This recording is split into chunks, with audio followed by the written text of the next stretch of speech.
Unit 15, the 4 periods of music history from the Fundamentals of Piano Theory, Level 1. So they only show you the 4 periods of music history, and these are the 4 primary. So you have Baroque period from 1600 to 1750, the Classical period from 1750 to 1825, the Romantic period from 1825 to 1900, and the 20th century from 1900 to 2000.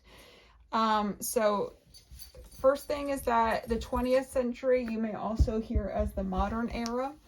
And the other thing is that there are 2 music time periods before the Baroque period as well.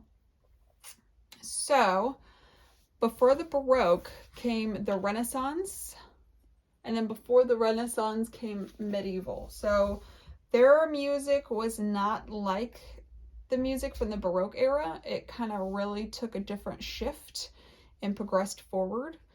But they are still there. They do exist, and there was a lot of music happening there. So just a heads up that these are not the 4. They're just the 4, I guess they say the 4 basic periods. So in Baroque, I said that there was, I highlighted some points as there was dance titles, the minuets, and that each hand plays its own melody called polyphonic. And the piano was not invented yet in the Baroque period. They used the keyboards like the harpsichord, the clavichord, and the organ. In the Classical period, that's when they start to bring together the right hand with the melody and the left hand with the accompaniment, and that is called homophonic, whereas polyphonic was just the melody on its own. So this is the time period where they invented the piano, but they were called the forte piano.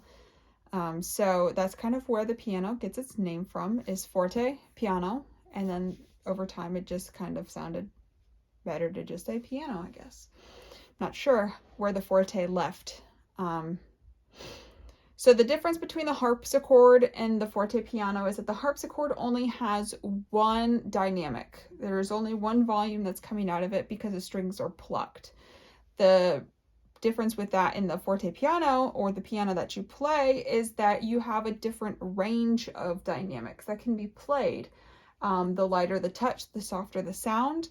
The harder the touch, the louder the sound. So you have a wider range of volumes that can be achieved, and kind of expressions as well. The Romantic period, this is where you kind of have those more long and elaborate and complex melodies and accompaniments being written. This is where Chopin, Liszt, Schubert came into play.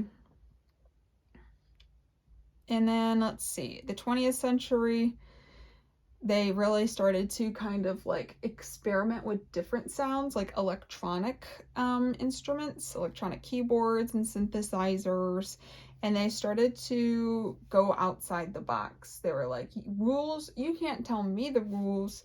And they started to, I guess, kind of experiment with some more, I don't want to say chromatic, I'll just say, I like how they wrote it here, some more unusual harmonies and rhythms.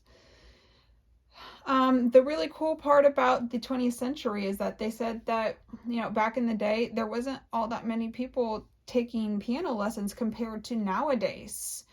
So, it says more people took piano lessons than ever before in history, which I think is really cool that it is available to such a wide audience, whereas it wasn't before.